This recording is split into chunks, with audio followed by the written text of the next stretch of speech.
नमस्कार, मी अरमान पठाण. आपण बघत आहात शार्प न्यूज.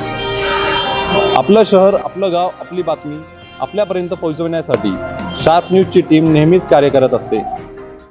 मालेगाव कॅम्प परिसरात बेकायदेशीर कीटकनाशक साठ्यावर कॅम्प पोलिसांनी धडक कारवाई केली आहे. हिम्मतनगर भागात छापा टाकत तब्बल 5,47,000 रुपयांचा कीटकनाशक साठा जप्त करण्यात आला आहे. या प्रकरणी तालुका कृषी कार्यालयाशी संबंधित शुभम दिलीप नाझरीकर यांनी फिर्याद दिली असून आरोपी श्याम अशोक देवरे राहणार हिम्मतनगर मालेगाव याच्याविरुद्ध गुन्हा दाखल करण्यात आला आहे. मिळालेल्या माहितीनुसार 29 मार्च 2026 रोजी दुपारी 3:30 वाजेच्या सुमारास ही कारवाई करण्यात आली. त्यानंतर मालेगाव कॅम्प पोलीस ठाण्यात गुन्हा नोंदवण्यात आला. छाप्यामध्ये विविध प्रकारचे कीटकनाशक साठे जप्त करण्यात आले. यामध्ये ऑक्सफर्ड कंपनीचे ऑक्सफेन फेनवॅलेरेट, क्लोरपायरिफॉस, पॅन्टॉन क्रॉप केअर फोरेट आणि वेस्टर्न केमिकल्स कंपनीचे थायमेट यांचा समावेश आहे.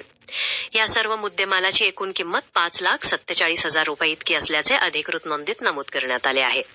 तपासादरम्यान काही कीटकनाशके नियमांचे उल्लंघन करून साठवण्यात आल्याचे समोर आले असून संबंधित साठ्याबाबत आवश्यक कागदपत्रेही अपूर्ण असल्याची माहिती मिळाली आहे. या प्रकरणी कीटकनाशक अधिनियम 1968, पर्यावरण संरक्षण अधिनियम 1986 तसेच कीटकनाशक नियम 1971 अंतर्गत विविध कलमांनुसार गुन्हा नोंदवण्यात आला आहे. या धडक कारवाईमुळे कॅम्प पोलिसांच्या कार्यक्षमतेचे पुन्हा एकदा दर्शन घडले आहे. पोलीस ठाण्याचे प्रभारी अधिकारी पंकज निकम यांच्या मार्गदर्शनाखाली ही कारवाई करण्यात आली असल्याची माहिती मिळत आहे.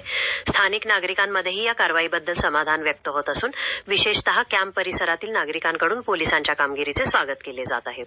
दरम्यान या प्रकरणाचा पुढील तपास सचिन राम गोसावी हे करत आहेत.